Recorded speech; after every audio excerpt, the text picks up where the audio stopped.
Hello my dear friends, welcome back to the channel. हम लोग का चल रहा था डिसोल्यूशन ऑफ पार्टनरशिप, राइट यार? थोड़ा सब्सक्राइब वगैरह कर दिया करो। सेशन में हम लोग आज बात करने वाले हैं partner loan to the firm, यानी कि जब कोई पार्टनर, लेट सपोज ये फर्म है और एक पार्टनर है, इस फर्म का एक पार्टनर है, ठीक है? मतलब बहुत सारे पार्टनर हैं, उसमें से एक पार्टनर क्या किया है, लोन दिया हुआ है फर्म को, ठीक है? लोन दिया हुआ है फर्म को। तो फर्म अब ये फर्म क्या हो रही है, अब डिसॉल्व हो रही है, यानी ख़त्म हो रही है।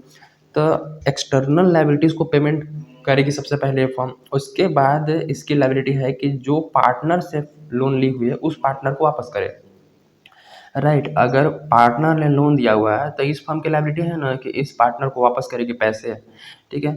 तो उस केस में जब वापस करेगी तो एंट्री क्या होगी, वो हम एंट्री सीखने वाले हैं, ठीक है? तो देखो ध्यान से, इस फर्म की लायबिलिटी है पेमेंट करने की, तो उस केस में जब पेमेंट करेगी तो लायबिलिटी डिक्रीज होगी। अभी लायबिलिटी है पेमेंट करने की और लायबिलिटी डिक्रीज होगी, और जब लायबिलिटी डिक्रीज होती है तो हम क्या करते हैं, डेबिट करते हैं, यानी कि पार्टनर लोन अकाउंट डेबिट होगा।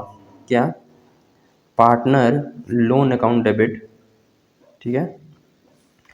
टू, अब इस फर्म ने इस पार्टनर से लोन लिया है तो इसको क्या देगी, लोन का पैसा वापस करेगी। क्लियर है? लोन का पैसा वापस करेगी तो मतलब उसको बैंक से पैसे देने पड़ेंगे, तो टू बैंक या फिर cash account, as per information given in the question, ठीक है? Being partner loan paid off, ठीक है? पार्टनर लोन क्या हो गया जी, पेड ऑफ हो गया। उसके बाद एक दूसरा सिचुएशन समझते हैं कि लेट सपोज कि यहाँ तो क्या हुआ था कि पार्टनर ने लोन दिया था, लेकिन यहाँ समझते हैं कि फर्म ने क्या किया है, पार्टनर को लोन दिया हुआ है। इस फर्म ने पार्टनर को लोन दिया हुआ है, तो क्या होगा, तो भैया पार्टनर को लोन दिया हुआ है मतलब पार्टनर की लायबिलिटी है कि फर्म को वापस करे। ये पार्टनर की लायबिलिटी है ना कि जब फर्म डिसॉल्व हो रही है तो फर्म इस पार्टनर से पैसे वसूल करेगी इस अपने लोन का, ठीक है? लेकिन डिसोल्यूशन के समय इस पार्टनर का जितना भी कैपिटल होगा तो फर्म उसके कैपिटल को भी वापस करेगी, ठीक है? एक तरफ फर्म क्या करेगी, पेमेंट करने वाली है पार्टनर को उसके कैपिटल का पोर्शन, दूसरी तरफ उससे लेने भी वाली है, पार्टनर से पैसे लेगी अपने लोन के। तो यहाँ पे क्या होता है ना, यहाँ पे क्या होता है कि भैया हम तुमको लेट सपोज कि 10,000 पार्टनर का कैपिटल है, देने वाले हैं। फर्म क्या करेगी, 10,000 देगी, और 5,000 का लोन क्या हुआ है कि 5,000 का लोन क्या है कि फर्म ने पार्टनर को दिया हुआ है, मतलब कि 5,000 तो पार्टनर की लायबिलिटी है, पेमेंट करेगा फर्म को। तो इस केस में जो नेट फिगर आती है वही फर्म की पेमेंट करती है पार्टनर को। वो कैसे कि भैया 10,000 तुमको देना है, कि भैया फर्म जो है वो 10,000 पार्टनर को देगी, वापस पार्टनर से 5,000 लेगी, तो 5,000 पहले ले लेगी, इस 10,000 में से 5,000 काट लेगी, उसके बाद 5,000 इसको पेमेंट करेगी। नेट इफेक्ट तो वही आएगा ना। अगर इसको 10,000 देने हैं और इससे 5,000 लेने हैं तो एक्चुअल में तो इसको 5,000 ही देने हैं ना, क्योंकि 10,000 देंगे 5,000 लेंगे, तो 5,000 ही तो नेट दिए। तो वही नेट इफेक्ट डायरेक्टली हम क्या करते हैं, इस पार्टनर के कैपिटल से लोन का पैसा काट लेते हैं। तो उस केस में जो लोन होगा पार्टनर का वो उसके कैपिटल अकाउंट में डेबिट कर दिया जाता है, कि डायरेक्टली भैया कैपिटल देने से पहले हम लोन का पैसा काट लेंगे, उसके बाद जितना बचता है उसको हम कैपिटल पेमेंट करेंगे, ठीक है? तो ये रहा बेसिक सिनेरियो। तो हम लोग देखते हैं इस पूरे सिचुएशन को, पार्टनर लोन का सिनेरियो को एक पूरा क्वेश्चन के साथ, ठीक है? So look at question number 5, जिसमें क्या बोला गया है कि एक्स वाई जेड तीन पार्टनर है, ठीक है? शेयरिंग प्रॉफिट शेयरिंग रेशियो 1/2, 3/8 और 1/8। तो पहले तो प्रॉफिट शेयरिंग रेशियो को इक्वल करना पड़ेगा। तो देखो कैसे इक्वल करेंगे, एक्स वाई और जेड तीन पार्टनर है, 1/2 रेशियो, 3/8 रेशियो कितना, 1/8, ठीक है? ये रेशियो है तो इनका पहले हम एलसीएम ले लेते हैं, 8 हो जाएगा। तो 2 4 जा और 3 और 8 1 जा 8, यानी कि 4:3:1 इनका क्या आ गया, प्रॉफिट शेयरिंग रेशियो आ गया। इसी रेशियो में लोग प्रॉफिट शेयर करते हैं। उसके बाद अब आगे क्वेश्चन क्या बोला है कि on 31 March 2018 they agree to dissolve their partnership form when their position was follow. उसका पोजीशन कुछ कुछ है, ठीक है? फ्री होल्ड वगैरह कुछ बैलेंस शीट में दे रखी है। नीचे देखो एसेट रियलाइज का इन्फॉर्मेशन दे रखी है। Freehold premises 2,20,000, machinery 1,10,000, book debts less 10%, stock 1,20,000, goodwill, ठीक है? ये सब दे रखी है। तो हमें क्या करना है, प्रिपेयर नेसेसरी अकाउंट। तो सबसे पहले तो डिसोल्यूशन के केस में रियलाइजेशन अकाउंट बनता है, तो रियलाइजेशन अकाउंट बनाना स्टार्ट करते हैं, ठीक है? देखो रियलाइजेशन अकाउंट का फॉर्मेट क्या है, डेबिट पर्टिकुलर अमाउंट क्रेडिट, ये पता है। डेबिट क्रेडिट दो साइड, पर्टिकुलर अमाउंट, इतना तो क्लियर है। अब देखो क्या करना है कि सबसे पहले तो हमें बैलेंस शीट खाली करना है, याद है ना? सबसे पहले क्या करना है, बैलेंस शीट खाली करना है। बैलेंस शीट से सारी एसेट को यहाँ पर उतार देना है, एक्सक्लूडिंग कैश और फिक्टिशियस एसेट को छोड़कर, ठीक है? तो पहले तो लिखते हैं freehold, to freehold property, ठीक है? Freehold property, freehold property कितना, 1,80,000। ओके, उसके बाद टू मशीनरी 1,20,000। उसके बाद बुक डेट्स, और पता है ना बुक डेट्स को किस फिगर पे लिखना है, ग्रॉस वैल्यू पे। ठीक है, बुक डेट्स ग्रॉस वैल्यू कितने हैं जी, 1,60,000। ठीक है, 1,60,000। और प्रोविज़न को इधर लिखेंगे। ठीक है, इधर लिख ही लो, by provision for doubtful debt, आपको पूरा लिखना है। प्रोविज़न फॉर डाउटफुल डेट कितना हो गया जी, 10,000 का प्रोविज़न बना हुआ है। ठीक है, देन स्टॉक, तो टू स्टॉक लिख लो। स्टॉक है कितना, 1,30,000। पहले तो कॉपी करो बैलेंस शीट से फटाफट। ठीक है, उसके बाद कैश को छोड़ देना है और loan to Z, cash account में जाएगा और लोन टू जेड यहाँ पर देखो इसका मतलब क्या है, बैलेंस शीट में ऐसे साइड में दे रखा है लोन टू जेड, यानी कि फर्म ने पार्टनर को लोन दिया हुआ है, तो पार्टनर से पैसे लेने हैं तो उसके कैपिटल अकाउंट में ट्रांसफर कर दिया जाएगा उस लोन को, यानी कि जितना पैसा पार्टनर से लेना है उतना पहले काट लेंगे उसके कैपिटल से, उसके बाद जो बचता है वो हम देंगे उसका कैपिटल का पोर्शन। ठीक है, अब इधर देखो लाइबिलिटी साइड में रिजर्व फंड, रिजर्व फंड क्या होता है, बटता है पार्टनर के कैपिटल अकाउंट में। ठीक है, तो रिजर्व फंड को बांट ले, तो रिजर्व फंड को तो बांटना पड़ेगा। उसके बाद लोन बाय एक्स, अब लोन बाय एक्स का मतलब क्या है, लोन, अब देखो ये लाइबिलिटी साइड में है, मतलब कि पार्टनर ने फर्म को लोन दिया हुआ है, पार्टनर ने फर्म को लोन दिया हुआ है, ये फर्म की लाइबिलिटी है कि उसके लोन का अमाउंट पेमेंट करेगी। ठीक है, तो उसका उसका अलग से लोन अकाउंट बनाना पड़ेगा हमें। उसके बाद क्रेडिटर्स, तो लिख लो बाय क्रेडिटर्स, बाय क्रेडिटर्स हमारी एक्सटर्नल लाइबिलिटी 80,000। ठीक है, ये हो गई। उसके बाद कैपिटल दे रखा है, तो हम बैलेंस शीट को पूरा खाली करेंगे, बाकी की चीज़ों को बाकी के अकाउंट में ट्रांसफर कर देते हैं। ठीक है, तो ये रियलाइजेशन अकाउंट में इतनी सारी फिगर आ गए। अब क्या करते हैं हम, अब रियलाइजेशन का प्रोसेस शुरू करते हैं। ठीक है, तो इधर से लिखेंगे बाई कैश अकाउंट, क्वेश्चन में कैश दे रखा है तो कैश से स्टार्ट करेंगे। लिख दो एसेट रियलाइज, क्या, एसेट रियलाइज्ड।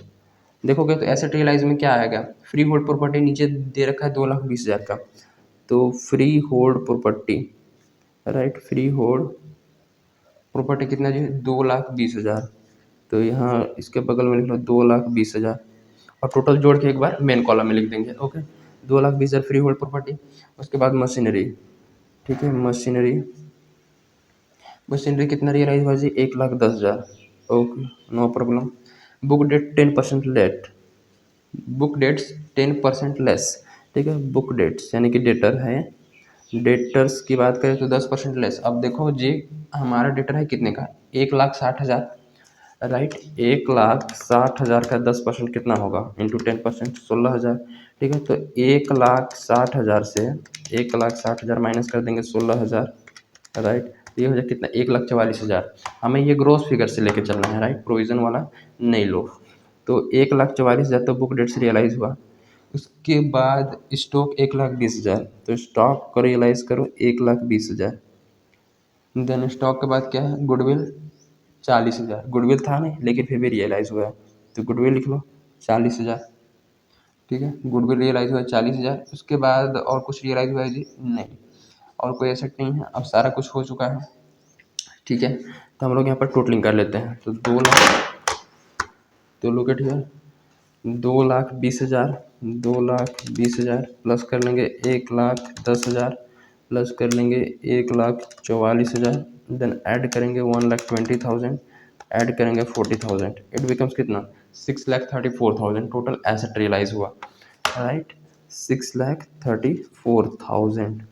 देन इधर क्या बोला है आगे, the creditors were paid of at a discount of 2.5%। Okay, तो इधर से टू कैश अकाउंट, मतलब इधर पेमेंट हो रहा है ना, तो टू कैश अकाउंट, क्या, क्रेडिटर्स, क्रेडिटर्स कितना जी, 2.5% लेस बोला है ना डिस्काउंट पे, यानी कि टोटल क्रेडिटर्स है कितने, 80,000 के। तो देखो यार 80,000 का 2.5%, 2.5% बोले तो 2,000, मतलब 78 पे पेमेंट हुआ है। ठीक है, तो क्रेडिटर्स लिख लो 78, और कुछ पेमेंट करना है जी, और देखोगे तो एक्सपेंसेस ऑफ रियलाइजेशन 5,000। ठीक है, तो यहीं पे लिख लो एक्सपेंसेस, उसको भी पेमेंट करना पड़ेगा बैंक से ही, एक्सपेंसेस कितना, 5,000। ओके, और कुछ रेंट है ना, rent outstanding and had to be paid, तो रेंट को भी लिख लो, रेंट कितना, 3,000। तो टोटल 78 और 5 3 8, तो देखो 78,000 प्लस 8,000 यानी कि 86 हो जाएगा। राइट। तो 86,000 तो इधर टोटल हमारा वो पेमेंट हुआ जी, रेंट, क्रेडिटर्स और एक्सपेंसेस।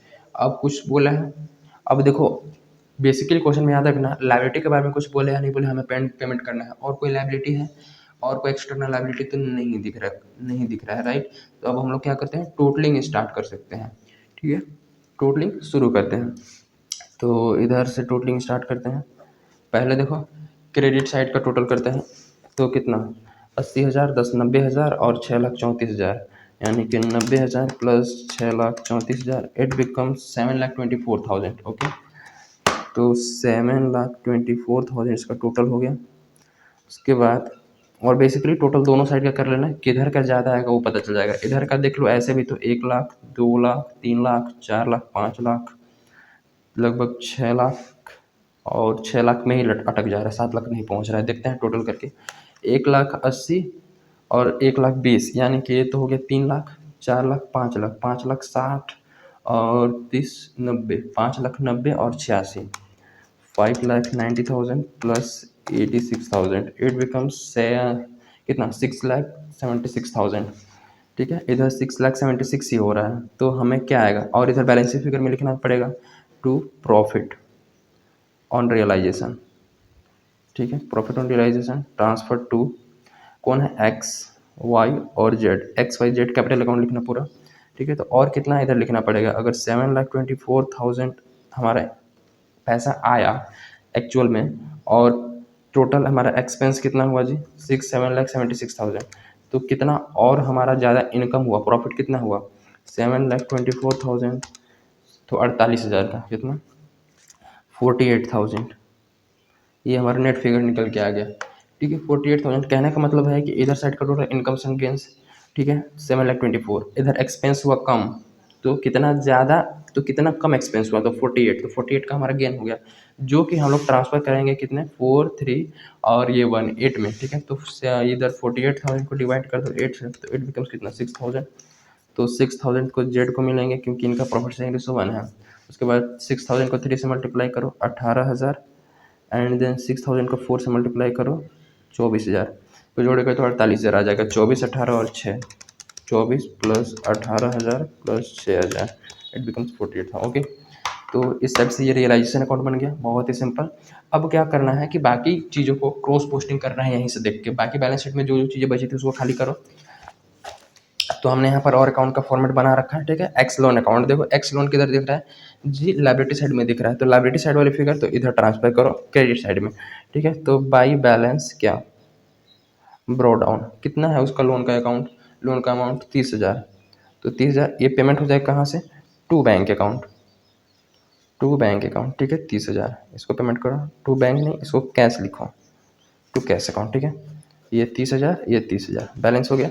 उसके बाद by balance B D partner capital account का बैलेंस ब्रो डाउन करो, देखोगे तो बैलेंस शीट में 2,00,000, 1,50,000 और 1,20,000, यानी कि ये 2,00,000, 1,50,000 और 1,20,000। ठीक है, ये इनका बैलेंसिंग, ये इनका बैलेंस में है। उसके बाद प्रॉफिट ऑन रियलाइजेशन हुआ है, तो by realisation, by realisation X को हुआ था 24 और वाई को 18 और जेड को 6,000 का, याद है ना। उसके बाद बाई, अब बैलेंस शीट में कोई चीज़ें बटने वाली है, हाँ रिजर्व फंड, तो रिजर्व फंड को बांट दो। ठीक है, रिजर्व फंड कितना है 40,000 को किस रेशियो में बटेगा 8, तो अगर 40,000 को मैं बांटूँ 4, 3 और 1 में, तो 40,000 को बटेगा, यानी कि ये हो जाएगा टोटल 8, 8 25 40, यानी कि 5,000 और 5 3 15,000 और 5 हो गए 20,000। ठीक है, 20, 15 और 5 में बटेगा, तो इसको दे दो 20,000, इसको 15,000 और इसको कितना 5,000। ठीक है, ये हमारा रिजर्व फंड बट गया, और कुछ तो नहीं है, नहीं और कुछ नहीं है, सिंपल हो गया। उसके बाद देखो इधर एसेट साइड में लोन टू जेड, तो जेड का हम, तो जेड से हमें पैसा लेना है, लोन हमने दिया था, फर्म ने लोन दिया था, जेड से पैसा लेना है, तो उसके कैपिटल अकाउंट से हम काट लेंगे, तो to loan to Z loan account, to loan to Z, Z को लोन कितना दिया था अब 20,000, तो 20,000 उससे लेने हैं ना, तो देखो जेड को इधर इतना देंगे, टोटल कैपिटल का पैसा देंगे और रिजर्व फंड और रियलाइजेशन का प्रॉफिट सब मिला जुला के देना है, लेकिन उससे लेने भी है 20,000 ये लोन वाला। तो भैया हम पहले काट लेंगे पैसा, तुम दोगे या नहीं दोगे पहले ही काट लेते हैं, उसके बाद जितना बचता है मैं उसको दे दूंगा। ठीक है, तो बेसिकली इस टाइप से करना है। सो ये रहा सिंपल सा, और कुछ तो है नहीं, लगता नहीं है। पार्टनर के लोन को पेमेंट करने के बारे में कुछ नहीं बोला था, तो फिर भी हमें पेमेंट करना है क्योंकि वो लायबिलिटी है फर्म की, तो लायबिलिटी वो तो पेमेंट करेगी ही करेगी। उसके बाद ये हो गया। ठीक है, उसके बाद और कुछ तो नहीं बचा है ना, उसके बाद अब पैसे दे देते हैं टू कैश अकाउंट। ठीक है, कैश अकाउंट में इधर टोटलिंग करते हैं फटाफट। तो 1,20,000 और इधर 6, 5, 11 यानी 20, 30, 31, 1,31,000, 1,31,000 एंड देन 1,50,000, 18 और 15, तो 1,50,000 plus 18,000 plus 15,000, it becomes 1,83,000। Okay, तो 1,83,000 और इसका 2,24,000 और 20 यानी कि 2,44,000, 244। ठीक है, तो ये रहा, और इधर भी सेम टू सेम लिखना। और कितना बचता है, 1,31,000 देना था, 1,31,000 देना था, जिसमें से 20,000 का तो लोन का पैसा काट लेंगे, तो 1,31,000 माइनस करेंगे 20,000, इट बिकम्स कितना, 1,11,000 इसको दिया जाएगा। ठीक है, 1,11,000 दिया जाएगा। उसके बाद बाकी एक 1,83,000 इसको, और इसको एक 2,44,000। ठीक है, यहाँ पर बैलेंस सीडी क्यों नहीं आया, क्योंकि भैया फॉर्म बंद हो रहा है, तो अब किस टाइप का बैलेंस, बैलेंस ही नहीं होगा ना, फॉर्म बंद हो जा रहा है, डायरेक्टली टोटल पेमेंट कर दिया जाएगा। फॉर्म बंद, ताला वगैरह बंद करो भैया, अपना जितना पैसा बनता है लेके जाओ घर। ठीक है, तो ये सब बैलेंस फिगर ये उतार लेना। अब के बाद बैक कैश का बैलेंस, तो कैश का बैलेंस किधर है, बैलेंस शीट में एसेट सेट होता है, तो इस साइड ब्रो डाउन करो। ठीक है, to balance BD, to balance just cross posting होता है, इधर से इधर, इधर से इधर। ठीक है, तो कैश कितना है, 20,000 दिख रखा है, 20,000। अब देखो स्टार्ट करो कहाँ से क्रॉस पोस्टिंग करना, रियलाइजेशन से। देखो रियलाइजेशन में कहीं एसेट मतलब कैश का नाम लिखा है, रियलाइजेशन में कहीं कैश का नाम लिखा है, हाँ यहाँ कैश का नाम लिखा है। बाई कैश है ना, बाई कैश अकाउंट, तो कैश अकाउंट में टू रियलाइजेशन होगा। देखो एंट्री अगर बनाना चाहोगे तो रियलाइजेशन अकाउंट क्रेडिट साइड में आया है, तो रियलाइजेशन अकाउंट क्रिएट करो, यानी कि यहाँ है क्या चीज़, कैश है, तो cash account debit to realisation, realisation account क्या करो, क्रेडिट करो। ठीक है, तो टू रियलाइजेशन अकाउंट और डेबिट में आएगा कैश, तो कैश अकाउंट डेबिट साइड में आएगा। और कितना अमाउंट है टोटल, कैश का टोटल 6,34,000। ठीक है, तो इधर में आएगा to realisation account, to realisation account में एसेट रियलाइज, एसेट रियलाइज में कितना है, 6,34,000 ना ये। उसके बाद देखो इधर भी टू कैश है, मतलब हमें कैश अकाउंट के बाई साइड में लिखना होगा, क्योंकि रियलाइजेशन अकाउंट के डेबिट साइड में है, तो कैश अकाउंट के क्रेडिट साइड में होगा। ठीक है, तो by realisation account, by realisation account की बात करें तो एक्सपेंसेस पेड था। ठीक है, एक्सपेंसेस कितना था जी, एक्सपेंसेस आई थिंक एक्सपेंसेस 5,000। उसके बाद रेंट था 3,000 का। अगर एक ही में दिखाना चाहो तो दिखा सकते हो, अदरवाइज अलग अलग भी कर सकते हो, कोई दिक्कत नहीं है इसका। ठीक है, और क्रेडिटर्स को दिए थे कितना, 78,000, यानी कि टोटल इसको करोगे तो 86,000 आया था, तो डायरेक्टली 86 लिख सकते हो। ठीक है, रेंट एक्सपेंस और क्रेडिटर्स ब्रैकेट में लिख के। उसके बाद देखो कैश अकाउंट कहाँ यहाँ हुआ है, मतलब एक्स का लोन भी पेमेंट हुआ है, तो by x loan account, x के लोन अकाउंट से कितना 30,000 का पेमेंट हुआ है। देखोगे तो एक्स लोन यहाँ पे 30,000 पेमेंट हुआ है ना, तो इसका अगर एंट्री बनाओगे तो क्या होगा, X loan account debit to bank account या टू कैश अकाउंट, तो एक्स लोन अकाउंट के डेबिट टू कैश अकाउंट, तो कैश अकाउंट के क्रेडिट साइड में, टू कैश यानी कैश क्रेडिट हो रहा है तो क्रेडिट साइड में बाई एक्स। उसके बाद बाई पार्टनर का इधर कैपिटल में पेमेंट हुआ है, तो वो सब करो पेमेंट, तो by x capital account, x की कैपिटल अकाउंट, और बाई वाइज कैपिटल अकाउंट। ठीक है, और बाई कौन सा जी, जेड कैपिटल अकाउंट। तीनों तीनों को कितना कितना पेमेंट हुआ है, 2,44,000, 183 और 110, 2,44,000 और 1,83,000, देन 1,11,000। ठीक है, अब टोटलिंग करते हैं, अगर टोटलिंग में अगर मैच कर जाता है देन हम मान लेंगे कि हमारा जो सॉल्यूशन है वो बिल्कुल सही हुआ है। तो देखो 6,34,000 और 20, 34, 44 और 54, यानी कि 6,54,000। तो इधर का हो गया, इधर का कितना होता है, टोटलिंग करते हैं 86,000, ऐड करेंगे 30,000, देन ऐड करेंगे 2,44,000, देन ऐड करेंगे 1,83,000, देन ऐड करेंगे 1,11,000। ठीक है, 1,11,000, देन ये भी 6 जोन आ गया, मतलब 6 है, मतलब सही है। 6,54,000, 6,54,000, और लास्ट में जो कैश अकाउंट जो है ऑटोमेटिकली मैच करेगा। ठीक है, लास्ट में जो कैश अकाउंट है ऑटोमेटिकली मैच करेगा। अब देखोगे बैलेंस शीट में तो लोन टू जेड था जो एसेट साइड में, उसका हमने यहाँ पर ट्रांसफर किया। ठीक है, यहाँ पर ट्रांसफर किया कैपिटल अकाउंट में। तो अगर क्वेश्चन बोल दे कि लोन का मतलब हर एक पार्टनर का लोन अकाउंट है, उसका लोन अकाउंट बनाओ, मतलब जितने भी पार्टनर का लोन है उसका लोन अकाउंट बनाओ, चाहे एसेट साइड में चाहे लायबिलिटी साइड में। ठीक है, तो अगर बोले कि prepare x loan and Z loan, दोनों का प्रिपेयर करना है तो जेड लोन भी प्रिपेयर करेंगे, तो जेड लोन अकाउंट बना के सेम ऐसे ही बनेगा, लेकिन उसका जो बैलेंसिंग फिगर है वो लेकिन उसका जो बैलेंसिंग फिगर है वो इधर आ जाएगा डेबिट साइड में। एसेट साइड वाली चीज़ों को डेबिट साइड में ट्रांसफर कर देना है। ठीक है, इधर ट्रांसफर करेंगे और इधर लिखेंगे by capital account, by Z capital account, और जेड कैपिटल अकाउंट फिर यहीं ट्रांसफर हो जाएगा इसका, मतलब अल्टीमेटली यहीं आना है उसको। ठीक है, अकाउंट बनाओगे तो भी। तो इस टाइप से ये रहा सॉल्यूशन। रिजर्व फंड के बारे में कुछ नहीं बोला था, तो उसको डिस्ट्रीब्यूट कर देना as simple as you know. उसके बाद बैलेंसिंग फिगर में और कुछ है नहीं, उसके बाद बैलेंस शीट में तो और कुछ डिस्ट्रीब्यूट करने वाला था नहीं, तो इस टाइप से हमें कर दिया सिंपल सिंपल। ठीक है, सो अगली वीडियो में एक और क्वेश्चन देखेंगे with a very important question. Till then keep learning, thank you.